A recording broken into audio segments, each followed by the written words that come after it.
عاجل. الحكومة الإسبانية توجه نداء طارئا للمسافرين: سارعوا بحجز تذاكركم الآن قبل فوات الأوان.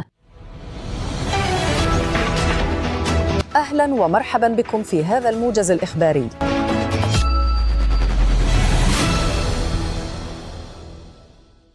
توقعات بارتفاع حاد في أسعار الرحلات الجوية تلوح في الأفق، والسبب توترات جيوسياسية في منطقة الشرق الأوسط أدت إلى اضطراب تكاليف الوقود عالمياً. كشف وزير الصناعة والسياحة الإسباني جوردي هيرو أن استقرار الأسعار حالياً هو وضع مؤقت فقط، نظراً لاعتماد شركات الطيران على مخزونات وقود سابقة، مؤكداً أن انعكاس زيادة أسعار النفط على التذاكر أصبح وشيكاً. ويأتي هذا في وقت يعيش فيه قطاع السياحة الإسباني أزهى عصوره بعد استقبال نحو 97 مليون سائح العام الماضي، لكن هذا الزخم يواجه اليوم اختباراً حقيقياً أمام قدرة المسافرين على تحمل تكاليف النقل المرتفعة. وبينما تطمئن السلطات الإسبانية بشأن توفر هوامش أمان لإمدادات الوقود، تبقى الإجراءات الاحترازية على المستوى الأوروبي هي الضمانة لتفادي أي اضطرابات كبرى في حركة الملاحة الجوية. الخلاصة: إذا كنتم تخططون للسفر، فالساعات والأيام القادمة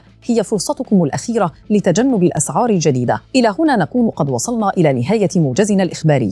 إذا كانت لديكم أي تساؤلات لا تترددوا بطرحها في التعليقات. نشكركم على حسن المشاهدة، وإلى اللقاء.